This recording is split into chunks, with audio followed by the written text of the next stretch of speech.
Baik, puji Tuhan. Shalom. Shalom. Selamat pagi Bapak Ibu Jemaat yang dikasihi dalam Tuhan Yesus. Kita bersyukur untuk pimpinan penyertaan Tuhan sampai dengan hari ini. Kita juga bersyukur bahwa pada minggu ini kita sebagai warga bangsa Indonesia memperingati 78 tahun kemerdekaan bangsa Indonesia. Karena itu kita bersyukur kepada Tuhan atas anugerah Tuhan buat bangsa ini. Merdeka! Merdeka.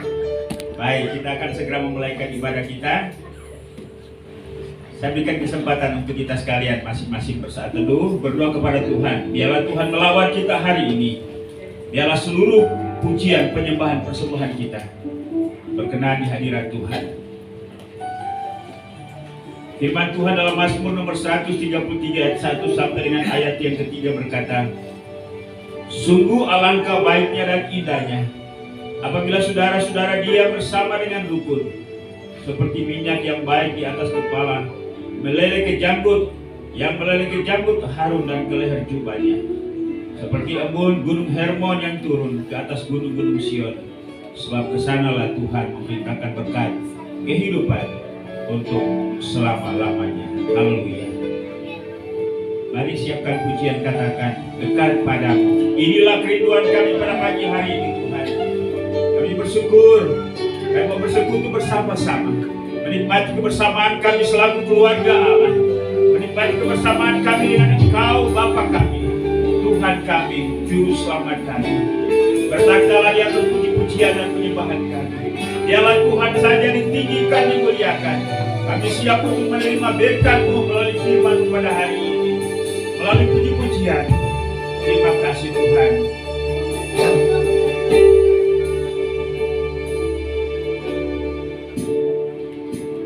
Dekat padamu, itu rinduku.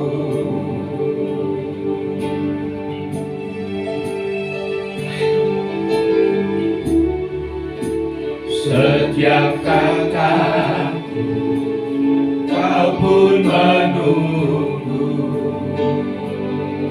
Tak kusangka kutemukan, tak kusangka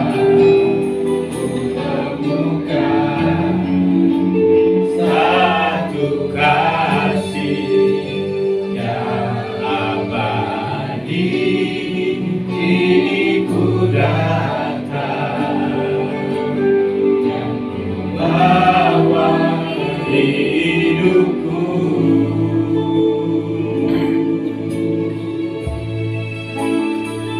Memandang wajahmu, mengikuti kebaikanmu, mengejar hadirmu dalam hidupku, membawa sembahku, membawa sembahku, menyatakan kebesaranku, mengejar hadirmu dalam hidup. Kita ulangi pujian ini. Mari sampai kita semua berbangkit berdiri. Dialah pujian kata-kata dalam lagu ini, yang merupakan ekspresi batin kita, pengalaman kita dengan Dia. Allah yang ajaib, Allah yang besar, Allah yang hidup dalam kehidupan kita.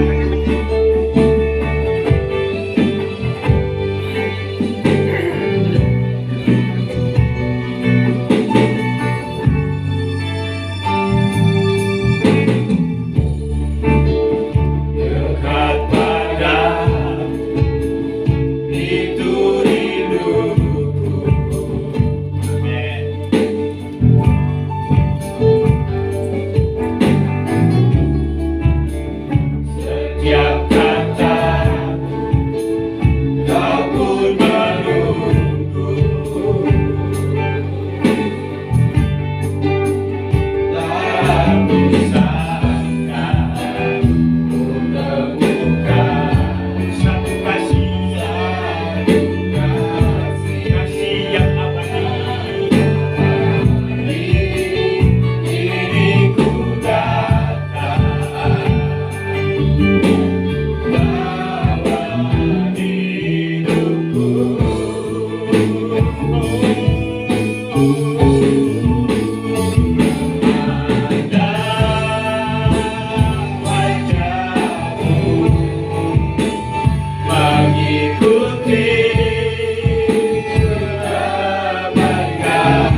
lagi kebersamaan kami dengan Engkau ya Tuhan.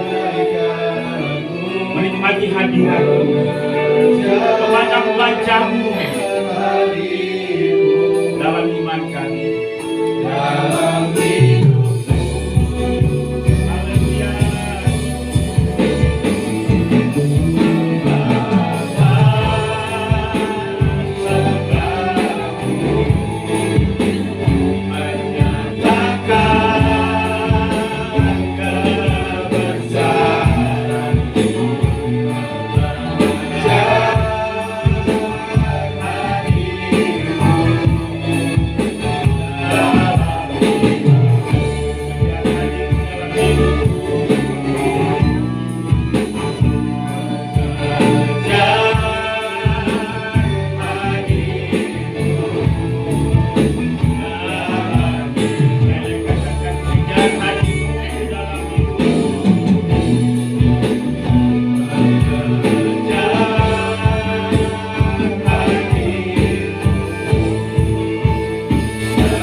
Yesus ajaib, Tuhanku ajaib, ajaib kasih bagiku.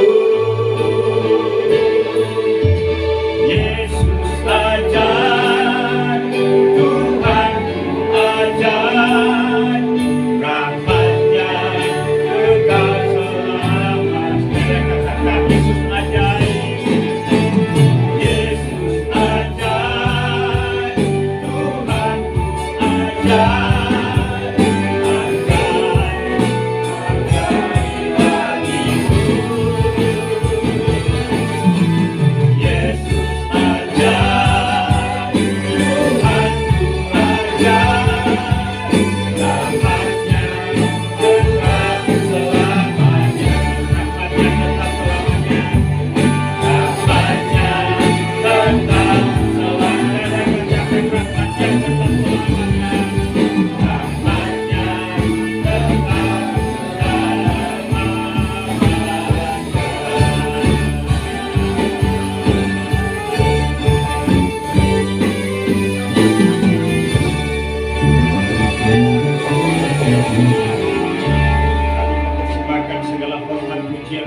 Terima kasih Tuhan.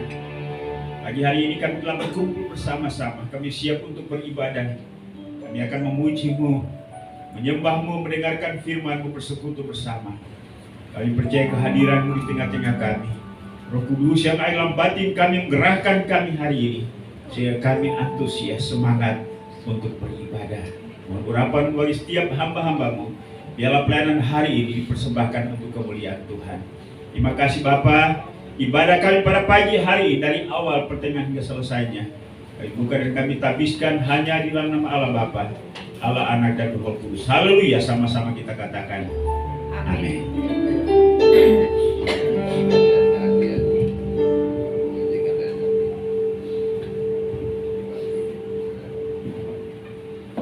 Shalom. Shalom.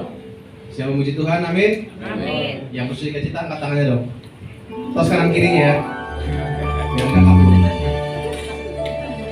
Kita lanjutkan ibadah kita angkat satu pujian denganmu Tuhan, tak pernah kuragu akan Tuhan.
Katakan.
Saya minta tolong Iren untuk membawakan persembahan.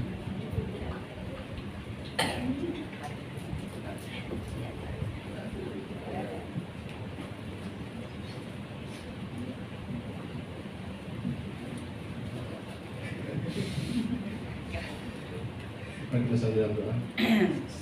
Tuhan yang Maha Agung, Maha Maha Kuasa, terima kasih Tuhan atas kebenaran kami pagi hari ini. Kami bersyukur dan berterima kasih karena Kau sangat baik untuk kami.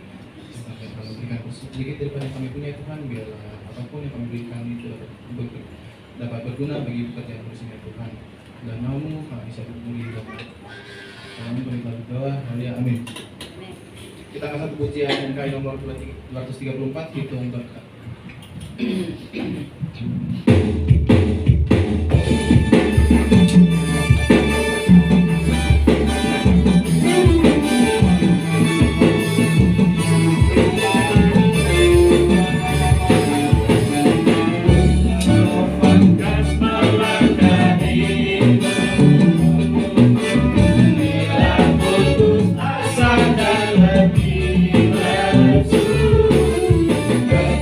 Tuhan satu-satunya.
masa lalu, engkau tetap memilihku.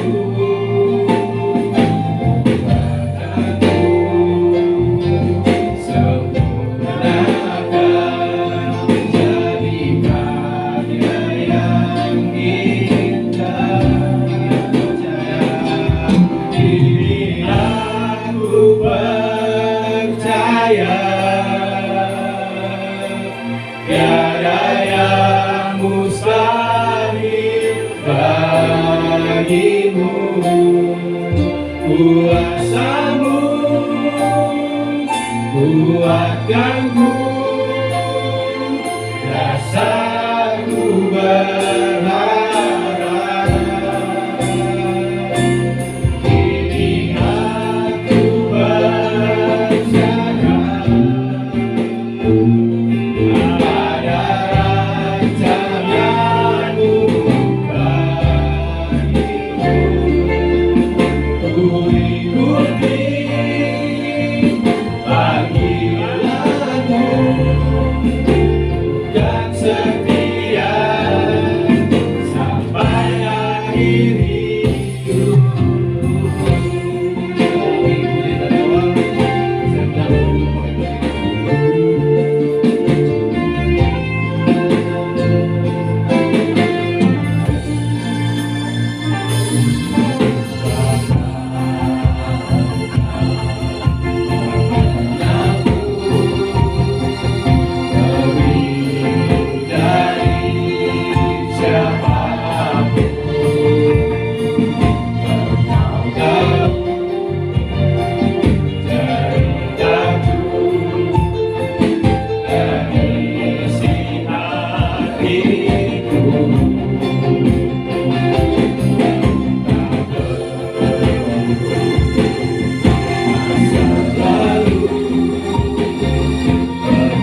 setia mengikuti panggilan-Mu sampai akhir hayat kami. Terima kasih untuk kepercayaan-Mu menempatkan kami di tengah-tengah dunia ini. Tentunya ialah buat Tuhan punya tujuan, karena itu mampukan kami untuk menangkap tujuan. Bahwa kami dipanggil tidak hanya untuk menikmati keselamatan kekal bersama-sama di surga, tetapi juga Engkau melibatkan kami dalam proyek besar, yaitu penyelamatan jiwa-jiwa di dunia ini. Karena itu ingatkan kami setiap saat, agar kami tidak egois, kami tidak hanya berbangga bahwa kami sudah memiliki Yesus, tapi tolong kami Tuhan, supaya kami juga mengingat bahwa masih ada banyak orang yang perlu diselamatkan. Karena itu tolong kami supaya kami bergerak untuk menjangkau jiwa-jiwa. Terima kasih, biarlah melalui setiap pujian pada hari ini kami diteguhkan kembali, kami diingatkan kembali, bahkan melalui pujian ini Engkau berkenan di atasnya, Engkau dimuliakan. Terima kasih Bapa, kini tiba saatnya kami akan belajar firman-Mu. Karena itu kan Tuhan, biarlah Tuhan Engkau bicara kepada kami hari ini, dan biarlah firman-Mu ini membuka kami, menggerakkan kami, menyentuh kami, sehingga kami tidak hanya terfokus kepada diri kami, tapi biarlah kami mengikuti rencana-Mu, rancangan-Mu, dan bekerja bersama-sama dengan Allah. Inilah doa kami, dalam nama Tuhan Yesus kami berdoa, haleluya. Amin. Baik, silakan duduk. Puji Tuhan. Shalom. Ya, kita bersyukur bahwa minggu ini, hari ini mungkin menjadi puncak dalam perayaan euforia memperingati 78 tahun kemerdekaan Republik Indonesia. Kita memiliki dua kemerdekaan secara politis sebagai warga negara. Ya, walaupun orang memahaminya bahwa kita belum sungguh-sungguh merdeka ya, karena memang masih ada sisi-sisi kehidupan yang perlu didorong supaya betul-betul kita merdeka. Dan kemerdekaan yang kedua adalah kemerdekaan secara rohani, bahwa di mana kita telah dibebaskan dari dosa, lalu kita dipersekutukan dengan Bapa, Anak, dan Roh Kudus, dan kita menghidupi sebuah kehidupan yang baru, bebas atau menang dari intimidasi kuasa kegelapan.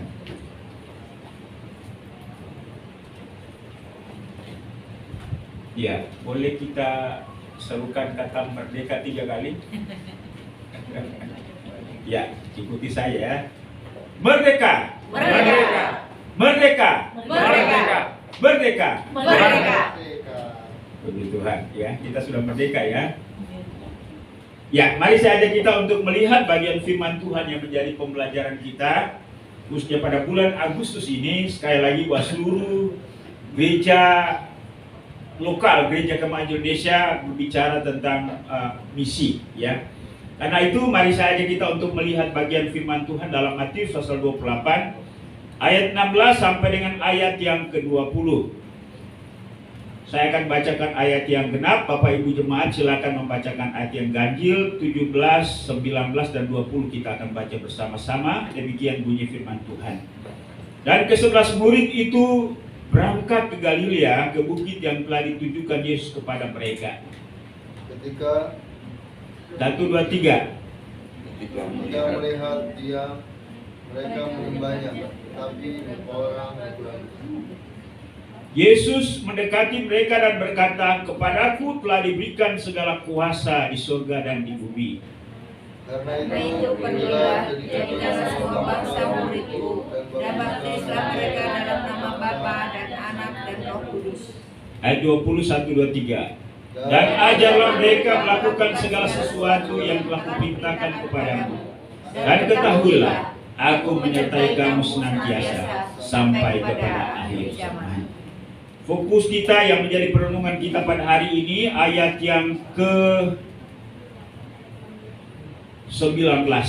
Karena itu pergilah, jadikanlah semua bangsa muridku. Jadikanlah semua bangsa muridku. Jemaat yang kekasih, tema ini yang masih ada rentetan atau kaitannya dengan bulan misi oleh Gereja Kemajuan Indonesia. Tentunya bahwa walaupun ini kita sudah dengar berulang-ulang, tetapi hendaknya menyadarkan kita, menyentuh kita, memotivasi kita untuk terus melakukan kehendak Allah.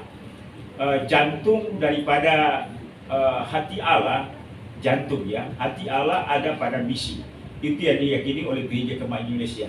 Jika gereja tidak lagi bermisi, maka gereja itu tidak bedanya dengan organisasi sosial atau lembaga kemasyarakatan. Ya. Mengapa? Karena gereja ada oleh misi.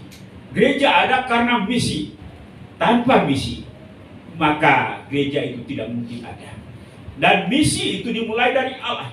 Ketika Kristus datang ke dalam dunia ini, dia menjadi utusan Bapa.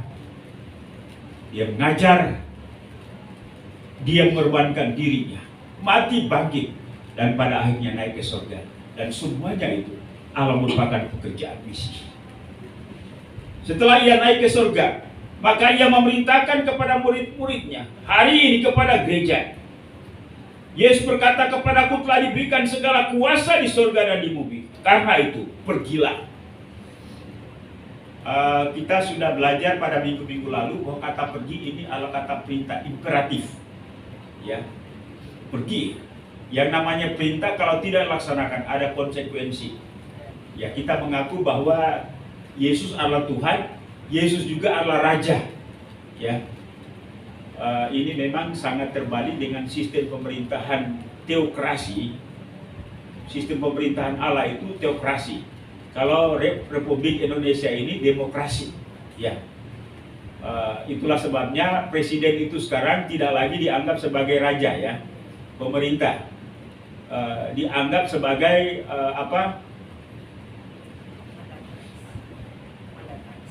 pelaksana mandat, yang memperoleh mandat dari rakyat. Ya, itulah sebabnya ada individu tertentu kebablasan berpaham, kebablasan berpikir, sehingga bisa seenaknya mengata-ngatai pemimpin negara. Ya, bagi saya ini sudah kebablasan.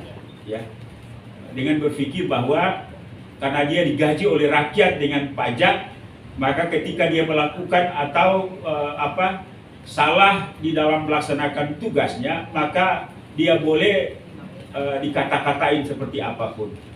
Nah, saya rasa ini kebablasan ya. Ya, teokrasi, sistem pemerintahan dari Allah. Itulah sebabnya perintah Kristus ini harus dilaksanakan. Kalau tidak dilaksanakan, maka ada tanggung jawab yang dimiliki oleh setiap mereka yang menerima amanat ini, termasuk kita sampai pada hari ini. Amin. Itulah sebabnya bagaimana ketika para murid memperoleh perintah ini dari Yesus, setelah Yesus naik ke surga, apa yang mereka lakukan? Bahkan sampai akhir hayat mereka. Itulah sebabnya kalau Bapak Ibu mempelajari riwayat akhir hidup para murid, semuanya sangat mengenaskan. Ya. Mengapa? Karena mereka totalitas setelah menerima amanat agung ini, mereka melakukannya dan mereka tidak memperhitungkan kenyamanan diri mereka. Mereka melaksanakan secara totalitas.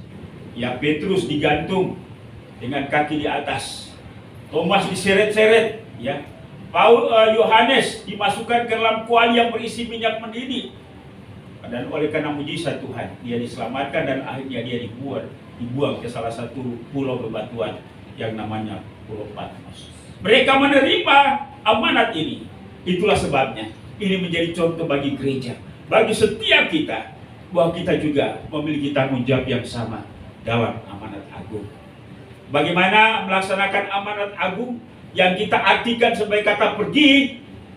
Ya, yang pertama kita pergi memang. Ada yang menjadi utusan di daerah-daerah, di tempat-tempat di mana Injil belum diberitakan. Ya. Lalu kemudian dengan doa, dengan dana, bahkan dengan penampilan hidup kita melaksanakan misi ini. Karena itulah yang harus kita lakukan. Hari ini kita akan belajar tentang ciri murid Kristus atau ciri daripada seorang murid. Murid itu seperti apa? Ya. Mari kita melihat ciri dari seorang murid, ya. Kita baca di dalam Yohanes pasal 8 ayat 31. Yohanes 8 ayat 31, maka katanya kepada orang-orang Yahudi yang percaya kepadanya, Jikalau kamu tetap di dalam firman-Ku, kamu benar-benar adalah murid-Ku. Bapak, Ibu, dan Saudara, bahwa setelah setiap orang percaya, ya, yang percaya itu kan ya kesadaran, ya, pikiran, perasaan, niat, keinginan untuk mempercayai Yesus. Tetapi itu juga sebenarnya ya tidak hanya menyangkut mengenai masalah secara moral, secara akal, secara pikiran, tetapi kata percaya itu dibarengi dengan sikap hidup. Ya, ada istilah lain di mulut, lain di hati. Mulut, hati, hidup kita harus sejalan. Jadi itu yang namanya kata percaya. Jadi percaya itu tidak hanya perasaan, tidak hanya pikiran, tidak hanya omong, tetapi juga bagaimana kita buktikan bahwa kita percaya itu melalui keseluruhan hidup kita. Amin. Ya. Kata percaya juga menyangkut mengenai masalah respon dan tindakan kita dalam melaksanakan amanat agung. Yesus berkata bahwa ciri atau tanda seorang murid adalah hidup di dalam firman, hidup dalam perkataan Allah, hidup dalam perkataan firman Tuhan, melakukan firman Tuhan. Itu baru benar-benar murid. Kita sudah berapa lama menjadi Kristen? Mungkin semenjak kita lahir, ya, atau semenjak kita sadar bahwa kita ini adalah seorang pribadi manusia, dan saat itu jugalah kita percaya dengan hati, percaya dengan kesadaran. Tetapi sejauh kita menjalani kehidupan, ya, sejauh mana kita menghidupi firman itu, ya, kita tidak bisa memungkiri bahwa banyak orang Kristen pilih-pilih firman, bukan? Ini saya mau lakukan, ini berat, ya, tidak bisa. Firman Tuhan itu harus dilakukan secara keseluruhan, ya. Dan memang ya kita harus bertobat sebagai orang Kristen, karena hanya sebagian saja kita melakukan firman, ya. Dalam sikap kita dengan Allah, dalam sikap kita dengan sesama, dalam sikap kita dengan apapun yang dipercayakan Tuhan dalam hidup ini. Jadi kepercayaan itu, pengertian daripada percaya itu kita harus implementasikan atau perlihatkan atau wujudkan di dalam segala segi kehidupan kita. Katakan saja ketika kita bermasalah dengan orang, ego kita berkata bahwa ketika orang menyakiti kita, maunya kita harus melakukan apa yang seperti yang orang itu lakukan kepada kita, bukan? Gigi ganti gigi, mata ganti mata. Tapi Tuhan katakan sabar dan ampuni. Persoalannya pilihan kita yang mana? Hidup di dalam firman atau menurut keinginan kita? Nah, ini kita diperhadapkan dengan sebuah pilihan. Dan kadang-kadang kita tidak sanggup untuk melakukan firman, lalu kita melakukan apa yang kita mau, bukan? Itu berarti bahwa ya kita belum bisa menjadi murid Kristus sesungguhnya. Seorang murid Kristus harus melakukan firman. Itulah sebabnya setiap orang ketika diinjili, dia tidak hanya dikhotbahi tentang hal-hal yang enak-enak, berkat, sukses, ya, tetapi juga bagaimana dia diajar untuk menjadi seorang murid, melakukan firman.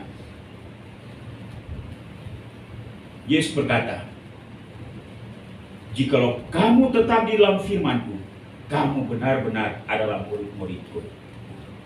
Sebaliknya, jika kamu tidak melakukan firman-Ku, walaupun namamu Thomas, walaupun namamu Petrus, walaupun namamu Yohanes, tapi kalau tidak hidup dalam firman-Ku, kamu benar-benar bukan murid-Ku.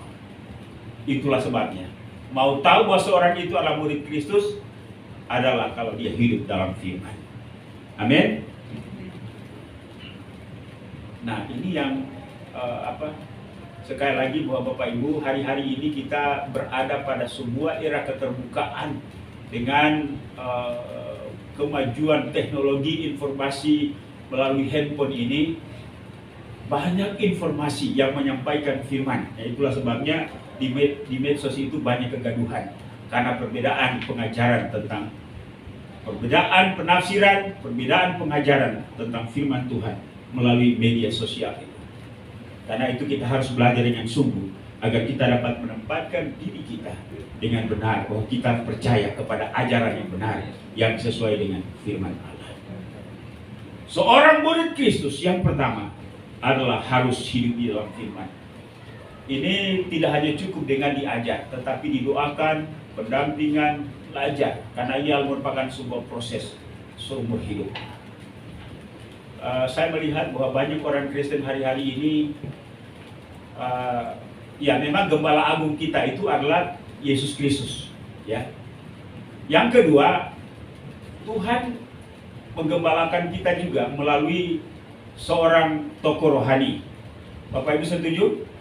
Atau ada Bapak Ibu punya gembala langsung kepada Tuhan? Tetapi hari-hari ini banyak orang Kristen yang menggembalakan dirinya, bukan? Ya. Banyak orang Kristen yang menggembalakan dirinya. Ya. Ketika ada masalah, ya diam-diam dia mengambil keputusan untuk dirinya sendiri. Ya. Nah, ini yang menjadi problem dalam kehidupan kita. Karena itu ya, mari kita sungguh-sungguh hidup dalam firman. Yang kedua, ciri daripada seorang murid adalah hidup saling mengasihi. Yohanes 13 ayat 34, firman Tuhan berkata, Kristus berkata, aku memberikan perintah baru kepadamu, yaitu supaya kamu saling mengasihi, sama seperti aku telah mengasihi kamu. Demikian pula kamu harus saling mengasihi. Dengan demikian semua orang akan tahu bahwa kamu adalah murid-muridku, yaitu jikalau kamu saling mengasihi. Ini masih punya kaitan dengan bagian yang pertama. Mengasihi adalah perintah firman, bukan? Mengasihi adalah hidup dalam firman, bukan?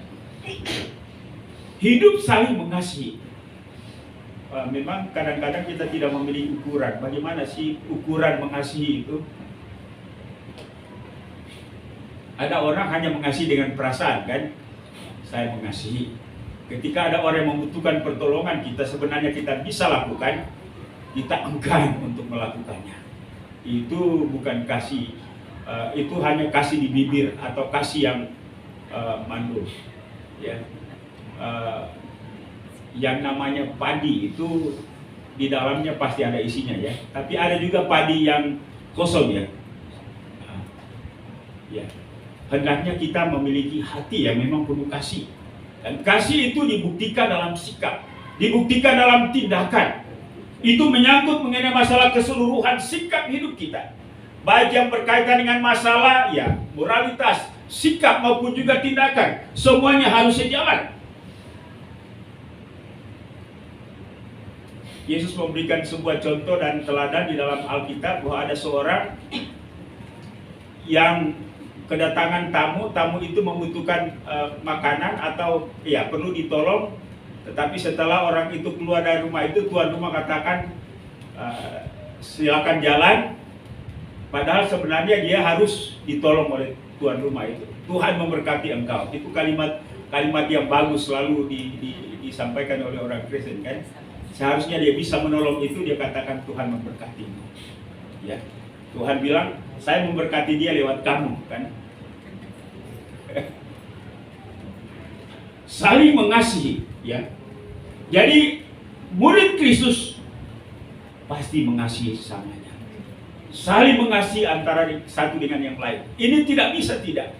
Dan setiap orang yang ada di luar Kristus, ketika mereka diperkenalkan dengan Injil, ketika mereka masuk dalam komunitas orang percaya, mereka harus memiliki ini. Dan setiap orang yang memiliki kasih, pasti dia akan murid Kristus. Karena itu pastikan diri kita. Kita murid Kristus. Halo? Karena itu memiliki kasih. Dan kasih itu bukan kasih yang teoritis, tapi kasih itu terwujud dan terbukti dalam tindakan. Yang ketiga,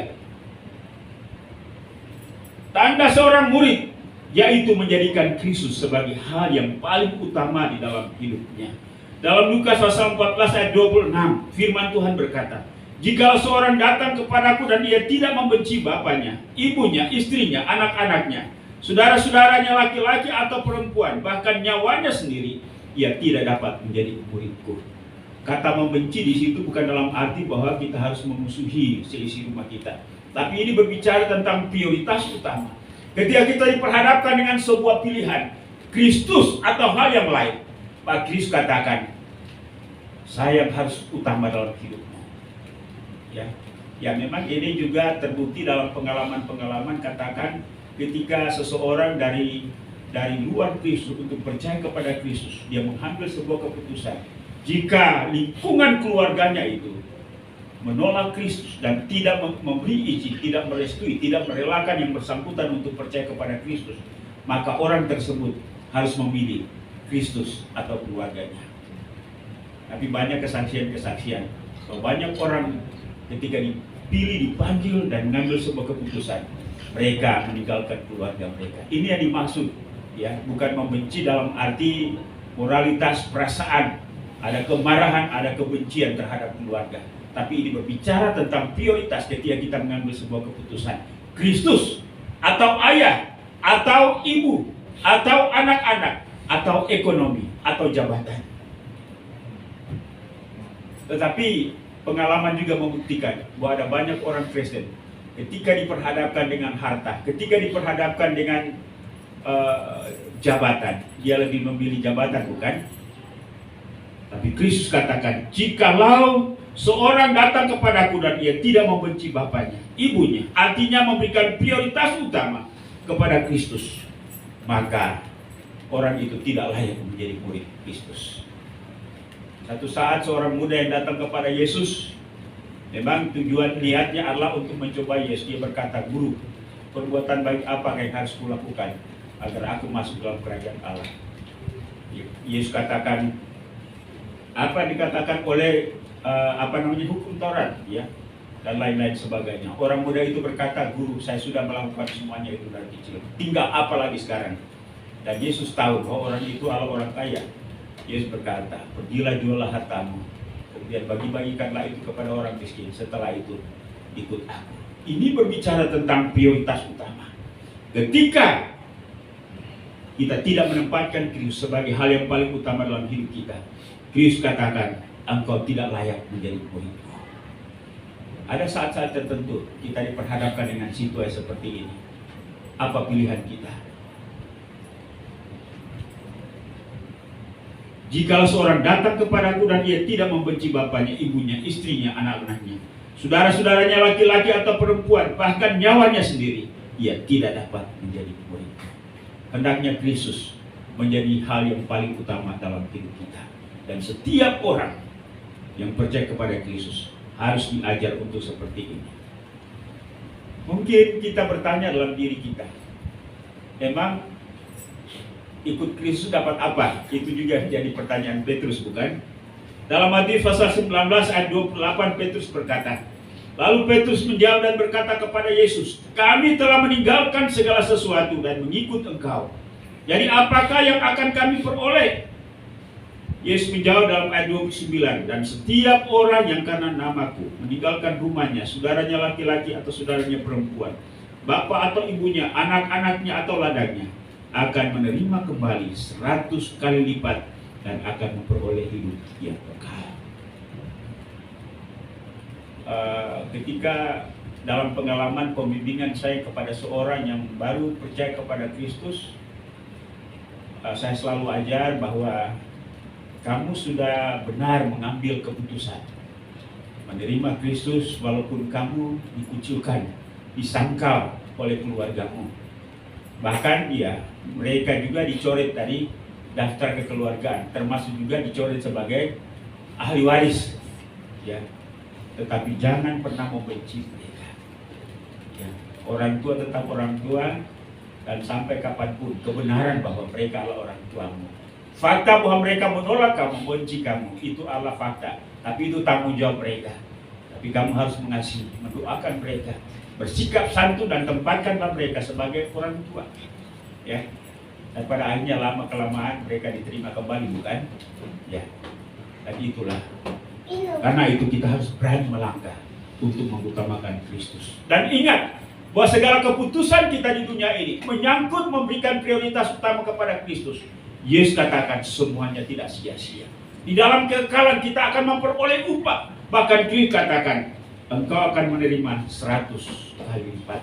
Jadi jangan diartikan ini dalam bentuk apa yang kita korbankan, tetapi ini adalah merupakan upah kejutan yang kita tidak tahu seperti apa bentuknya, ya.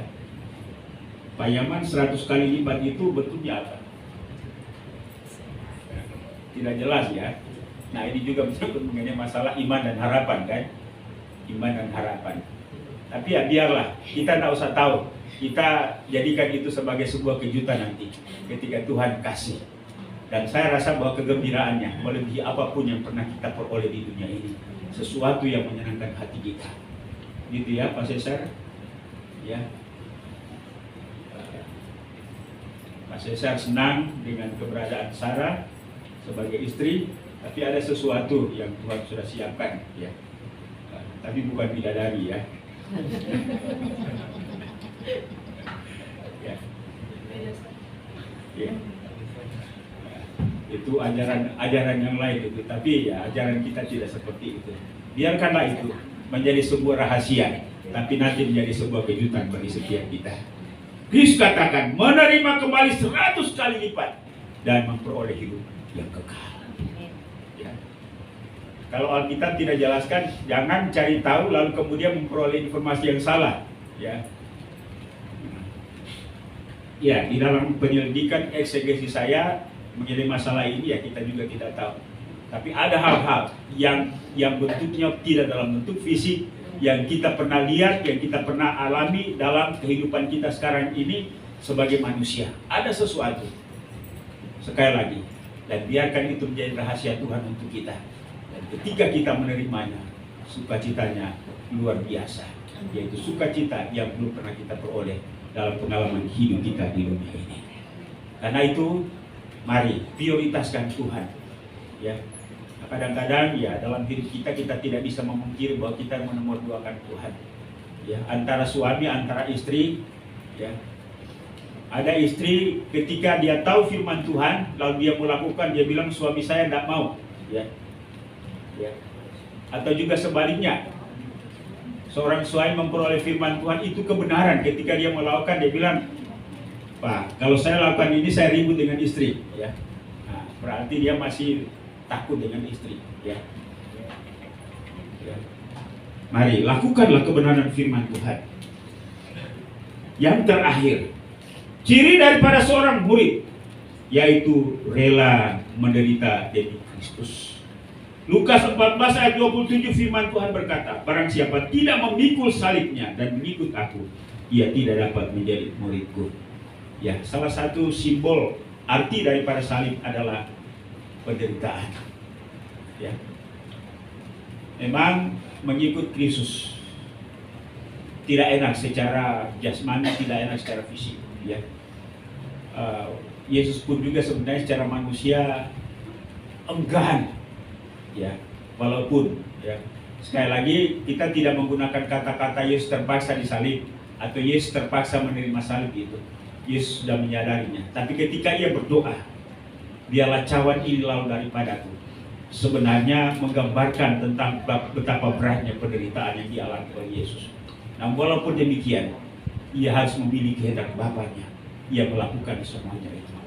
Itulah sebabnya ini menjadi gambaran sikap hidup kita, bahwa apapun yang terjadi, walaupun saya menderita, tapi kalau Kristus dimuliakan dalam penderitaan itu, saya mau. Amin. Sekali lagi, walaupun saya menderita, tapi kalau Kristus dimuliakan dalam penderitaan saya mau. Ini yang beratnya kan. Tapi Yesus katakan, barang siapa tidak memikul salibnya dan mengikut aku, ia tidak menjadi muridku. Menjadi murid Kristus, kita harus serupa dengan Kristus. Kita harus meneladani Kristus. Sekali lagi, ketika Kristus diperhadapkan dengan penderitaan di atas kayu salib, ia tidak menolaknya demi kita supaya kita diselamatkan. Demi supaya kita bisa bersama-sama dengan Dia sekarang dan sampai di kekekalan. Itulah sebabnya menjangkau orang untuk menjadi murid Kristus, dan mereka harus benar-benar menjadi murid Kristus. Menjadi murid Kristus adalah hidup di dalam firman. Menjadi murid Kristus adalah harus hidup saling mengasihi. Menjadi murid Kristus adalah menjadikan Kristus sebagai hal yang paling utama atau hal yang prioritas dalam hidup ini. Dan menjadi murid Kristus adalah harus rela menderita dan berkorban seperti Kristus. Amin. Jadi itulah sebabnya ajaran tentang percaya kepada Kristus, ada satu ungkapan yang biasa disampaikan oleh para pengkhotbah ketika mereka menikmati memperoleh sesuatu, katakan apresiasi, penghormatan, jabatan dalam karir mereka, kesenangan, lalu mereka mulai mengambil sebuah kesimpulan dan memberikan sebuah statement dari satu kemuliaan kepada kemuliaan yang lain. Apakah maksudnya seperti itu?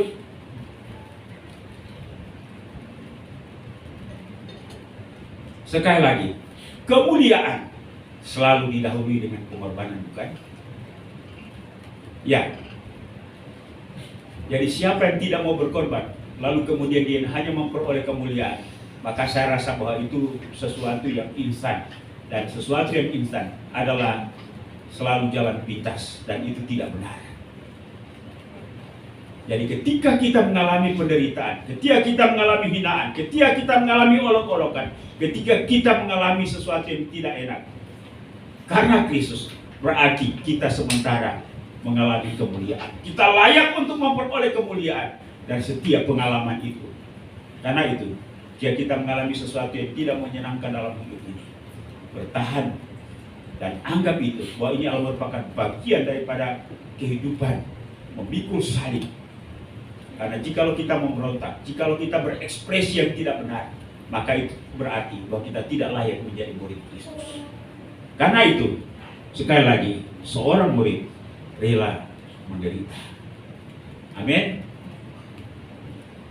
Mari kita berdoa supaya semua orang, semua anggota gereja, semua orang Kristen memiliki sikap hidup yang seperti ini. Karena kalau tidak demikian, kita hanyalah orang Kristen, tapi kita bukanlah murid Kristus. Kita orang Kristen, tapi juga menjadi murid Kristus, bukan? Dan murid Kristus pasti memperlihatkan kehidupan yang seperti ini. Biarlah Tuhan memberkati kita. Haleluya. Amin. Kita akan pujian, jadikan aku Tuhan, misbah doamu.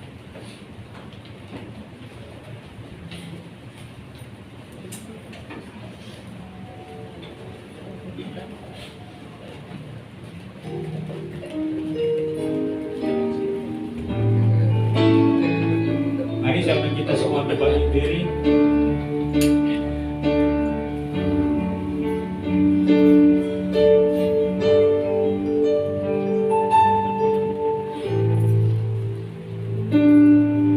Ku bawa hidupku sekarang ke tempat kudus-Mu Tuhan. Di mezbah-Mu ku serahkan seluruh hidup. Penuhi hati kami ya Tuhan, penuhi hatiku sekarang dengan urapan yang baru. Aku lebih lagi mendengar suara. Jadikan aku, jadikan aku, jadikan aku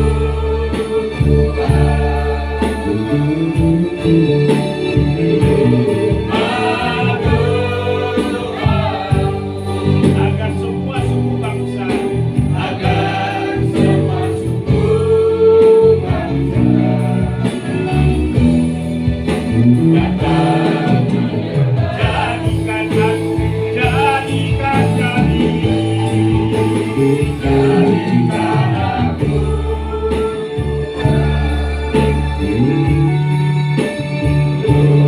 batu, agar semua suku bangsa, agar semua suku bangsa. Saya katakan, jadikan, jadikan kami yang jadikan aku, jadikan kami rumah doamu.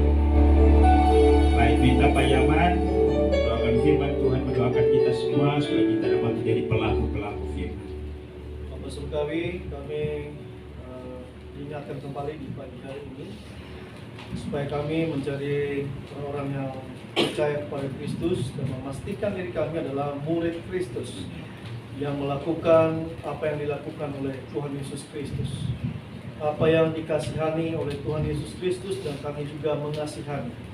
Dan semua ajaran-ajaran yang dilakukan oleh Kristus dan diperintahkan kepada kami harus melakukannya bukan sesuai dengan maunya kami, tapi sesuai dengan apa yang Kristus lakukan. Kami menyadari bahwa kehidupan kami seringkali melakukan apa yang maunya kami saja, tapi di pagi hari ini kami diingatkan kami harus melakukan apa yang dilakukan oleh Tuhan, apa yang dikehendaki oleh Kristus, dan itu yang seharusnya kami lakukan.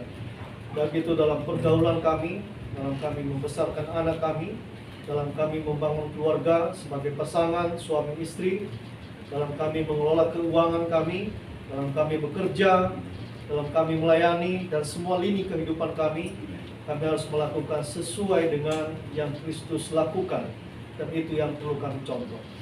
Berkati Pak Gembala hari ini yang sudah mengingatkan kami kembali untuk kebenaran ini, dan berteraikan firman Tuhan ini, biarlah kami lakukan di dalam kehidupan kami setiap hari. Kami lakukan dan kami hidupi firman Tuhan ini. Dalam nama Yesus Tuhan dan Juru Selamat kami sudah berdoa. Amin. Amin. Terima kasih. Silakan dulu, Tuhan memberkati.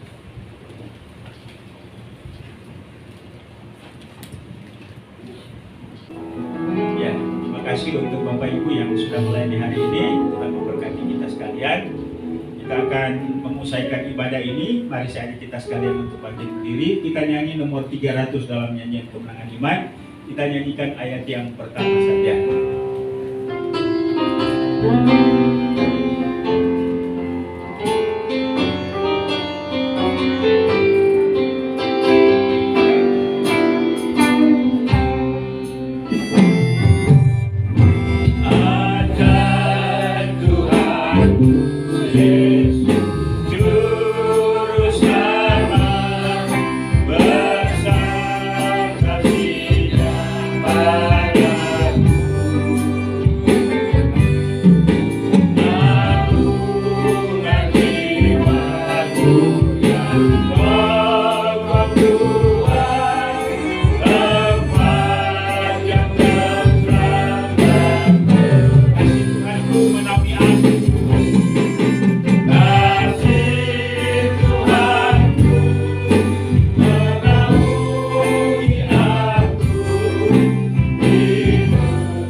Kami selaku keluarga Allah, selaku anak-anak-Mu dalam kesempatan ibadah, Tuhan sudah menyertai dari awal pertengahan hingga menjelang selesainya. Biarlah pujian, penyembahan, dan persembahan kami menyukakan hati Tuhan, dan kami percaya Tuhan memberkati kami melalui ibadah hari ini. Terima kasih untuk semua hamba-hamba-Mu yang Tuhan sudah pakai dalam pelayanan hari ini. Chris yang telah memimpin kami dalam pujian, Ibu Lisa, Jen, Singers, Tuhan Engkau berkati hamba-hamba anak-anak-Mu. Juga Pak Anton, Pak Cesar, Ibu Sarah, Chris, demikian pun juga dengan Erika yang melayani pada hari ini. Tuhan Engkau berkati, Iren, bahkan semua kami yang terlibat, apapun bagian pelayanan yang Tuhan sudah percayakan, kami percaya berkat yang sama sudah menjadi bagian kami. Bahkan juga seluruh anak-anak-Mu, umat-Mu yang hadir pada hari ini. Terima kasih Bapa di surga, kami terus berdoa untuk pertumbuhan iman rohani kami. Biarlah kami semakin bertumbuh dalam mengasihi Tuhan, di dalam menghasilkan buah roh, di dalam kegerakan untuk melayani, kesetiaan kami dalam beribadah. Dan biarlah kami setia dalam semuanya itu sampai akhir hayat kami. Dan biarlah melalui hidup kami, Tuhan berkenan atasnya. Bahkan melalui hidup kami orang lain juga diberkati. Ya Bapa di sorga, hari ini kami bersyukur bersama-sama dengan hamba Ibu Pri, bahkan juga Pak Eko, di mana Tuhan menolong kedua hambamu. Ulang tahun Ibu Pri, bahkan juga ulang tahun pernikahan. Terima kasih untuk waktu-waktu yang dilalui, walaupun penuh dengan pergumulan, tapi mereka menikmatinya karena mereka sadar bahwa Tuhan tidak pernah meninggalkan. Saya berdoa untuk umur panjang buat hamba-Mu Ibu Pri, kehidupan rumah tangga senantiasa seiring sejalan, dan mereka menikmati kebersamaan sebagai sebuah keluarga. Tuhan juga berkati anak-anak Rika, Intan, dan Yonatan. Tuhan juga memberkati keluarga besar. Tuhan memberkati usaha pekerjaan. Tuhan juga memberkati pelayanan. Dan biarlah mereka melihat perbuatan-perbuatan ajaib Tuhan dalam kehidupan hamba-hamba-Mu ini. Terima kasih Bapa di sorga. Juga seluruh jemaat Tuhan kami doakan dalam segala keberadaan. Tuhan Engkau memberkati usaha dan pekerjaan jemaat-Mu, supaya pekerjaan mereka menghasilkan ekonomi dan keuangan untuk dapat mencukupi kebutuhan hidup. Juga mereka melayani Tuhan dengan keuangan itu. Tuhan juga memberkati kesehatan. Tuhan Engkau berkati anak-anak-Mu. Jamah pulihkan, sembuhkan mereka, sehingga sungguh mereka dapat menikmati kehidupan ini dan melayani Tuhan, melayani keluarga, bekerja melalui kesehatan yang jemaat-Mu miliki daripada Tuhan. Tuhan juga menolong mereka untuk menghadapi setiap kesulitan pergumulan hidup mereka. Biarlah Tuhan Engkau tolong, sehingga dalam kesulitan apapun kami tidak melenceng dari iman kami. Kami harus bersikap dan bertindak sesuai dengan firman-Mu. Ya Bapa di sorga, kami juga berdoa untuk anak-anak kami yang bersekolah. Mohon hikmat, akal budi, kemampuan, dan kesanggupan untuk belajar, sehingga sukses dan berhasil. Naik kelas, lulus, lanjut ke perguruan tinggi, mereka selesai tepat pada waktunya. Dan Tuhan juga menyiapkan pekerjaan. Anak-anak kami yang sudah saatnya berumah tangga, kami mohon biarlah Tuhan siapkan teman hidup yang seiman dan sepadan, yang akan dampingi mereka seumur hidup, dan mereka melayani Tuhan sebagai sebuah keluarga. Bapa di sorga, kami mau berdoa juga untuk jemaat Tuhan yang ada di luar kota. Tuhan berkati para Diman yang ada di Jombang, Pak Thomas di Baghdad, namun saat ini hamba-Mu sementara berlibur bersama dengan keluarga. Tuhan Engkau memberkati Pak Thomas.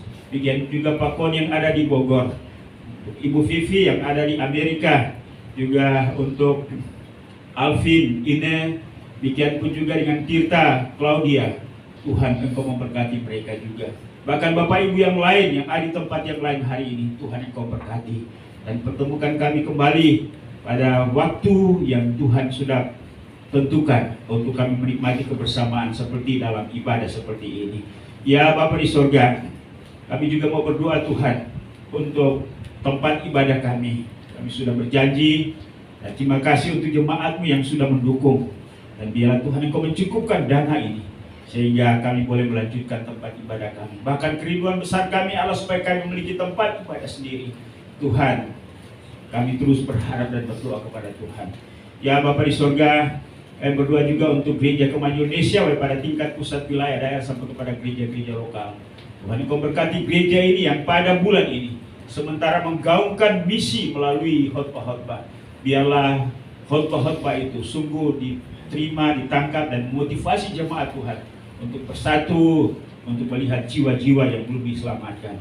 Terima kasih Bapak, penginjilan dalam negeri, luar negeri, kerjasama antara semua gereja. Tuhan Engkau berkati para pemimpin supaya bergandeng tangan untuk melayani, untuk menangkan jiwa di dalam negeri bahkan di luar negeri. Bapak di sorga, kami juga mau berdoa untuk pemerintah bangsa dan negara kami. Tuhan Engkau berkati presiden, wakil presiden, para menteri. Tuhan Engkau memberkati supaya pemerintahan dapat berjalan dengan baik. Dan dengan demikian pemerintahan ini stabil sampai apa yang menjadi kerinduan rakyat dapat terwujud. Tuhan terima kasih. Demikian pun juga kami mau berdoa Tuhan untuk pemilihan umum pada tahun depan. Tuhan Engkau memberkati Bapa, kerinduan kami yang terpilih adalah mereka yang sungguh-sungguh memiliki niat yang baik untuk bangsa ini.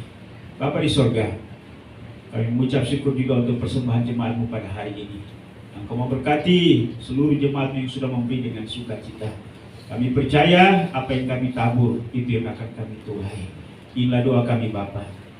Banyak hal yang mungkin tak tersebut melalui doa ini, namun itu menjadi kebutuhan kami baik sebagai satu jemaat, keluarga, bahkan pribadi. Kiranya Tuhan Engkau menyempurnakan doa kami ini, karena kami percaya bahwa Roh Kudus penolong agung itu turut menyampaikan kepada Bapa di surga dengan keluhan-keluhan tidak terucapkan, dan Engkau akan menjawab jauh lebih besar dari apa yang kami doakan, karena kami bahas semuanya ini hanya dalam nama Yesus Kristus, nama yang Maha Kuasa. Kami sudah berdoa, haleluya. Bapa, terima kasih. Bapa, terima kasih. Bapa, terima kasih.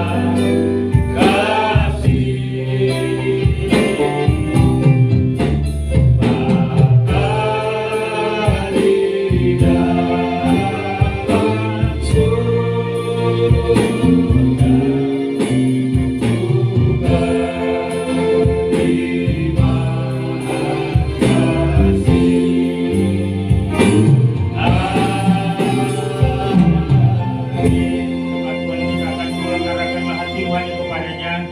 apa yang saya sampaikan kepada kita pada hari ini, terimalah, renungkan, lakukanlah itu dalam segenap kehidupanmu. Dan biarlah kasih karunia daripada Allah Bapa, anugerah dan damai sejahtera dalam nama Tuhan Yesus, serta pimpinan, penghiburan, pertolongan Roh Kudus menyertai kita sekalian hari ini, bahkan sampai Maranatha, Yesus datang untuk menjemput saleh-salehnya. Haleluya. Sama-sama kita katakan. Amin. Kita selesai.